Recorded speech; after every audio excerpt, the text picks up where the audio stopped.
মালদহে প্রতিবাদীকে কুপিয়ে খুনের চেষ্টা, এলোপাথারি ধারালো অস্ত্রের কোপ, গুলি ছোড়ারও অভিযোগ।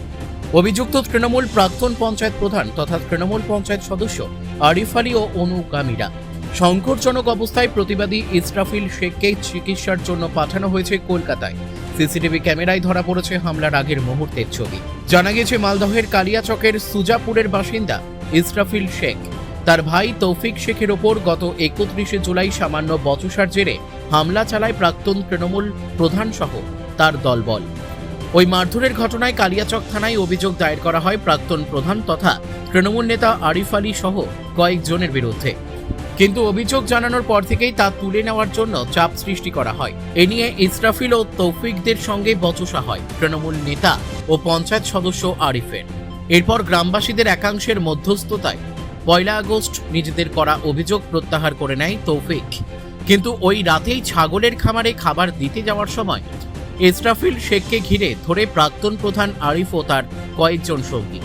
প্রথমে এলোপাথারি কোপ, এরপর বন্দুক থেকে ছোড়া হয় বলে অভিযোগ। ধারালো অস্ত্রের কোপে ডান হাত কার্যত বিচ্ছিন্ন হয়ে গিয়েছে শরীর থেকে। সংকটজনক অবস্থায় প্রথমে মালদা মেডিকেল কলেজ, এরপর কলকাতা স্থানান্তর করা হয়েছে ইসরাফিলকে। ঘটনার পর থেকেই পলাতক প্রাক্তন পঞ্চায়েত প্রধান তথা মূল অভিযুক্ত আরিফ আলী ও তার সাকরেদরা। ঘটনার তদন্ত শুরু করেছে পুলিশ। ঘটনা কি হয়েছে? ঘটনাটা কি হয়েছে? জোরে বলেন। ঘটনাটা কি হয়েছিল, কালকে আমার স্বামী বললো যে পেঁপের গাছে বীজ দিব আমি। 9টা বাজছিল তখন, আমি বললাম যাও দিয়ে আসো।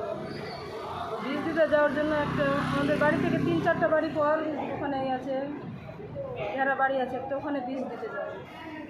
দুটো বালতি আর একটা বোতল নিয়ে যাচ্ছিল, পিছন থেকে এসে আমার স্বামীকে অ্যাটাক করে। কি অ্যাটাক করবেন? হাসুয়া পিস্তল নিয়ে সব পিছন থেকে এসে কোপ মারে। সেখানে ওর স্বামী যখন কিছুই জানে না, পিছন থেকে এসে করে কোপ মারে। কোপ মারতে গিয়ে হাতটা, ডান হাতটাতে কোপটা, সম্পূর্ণ কোপ ডান হাতে, একটা কানই হয়েছে, ডান হাতটা হয়েছে। আমার স্বামীর হাতের কোনো অবস্থা ঠিক নেই, পিঠে অনেকগুলো কোপ আছে, এই হাতটাতে কোপ মেরেছে আমার স্বামী সব। কে কোপটা কে মেরেছে?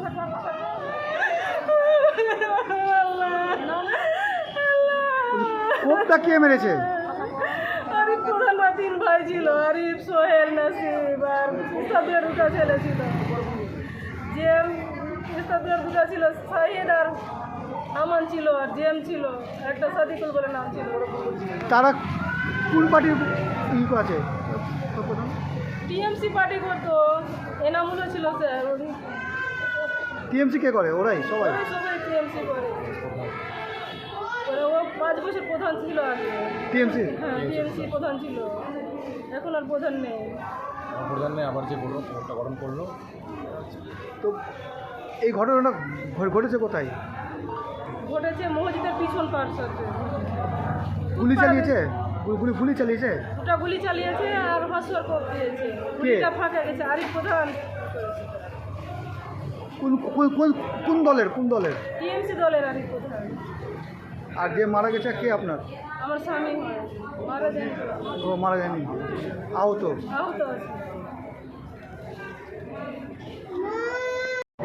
আমি রাহিম হোসেন রাজা আমার নাম, আমি ভিকটিমের ছেলে। আর কি ঘটনা কি ঘটেছে?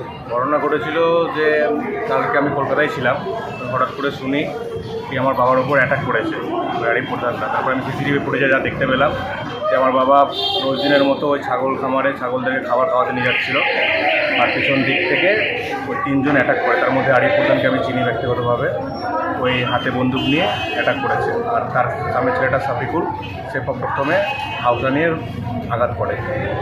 কোন দলের? টিএমসির এক্স প্রধান ছিল 5 বছর, আর এখন যে আবার বোর্ড গঠন করছে ইলিগালভাবে, সেখানেও সে জড়িত আছে। মানে মেন কান্ট্রি আরিফ আলী। মানে তৃণমূল দলেরই? হ্যাঁ, তৃণমূল দলের।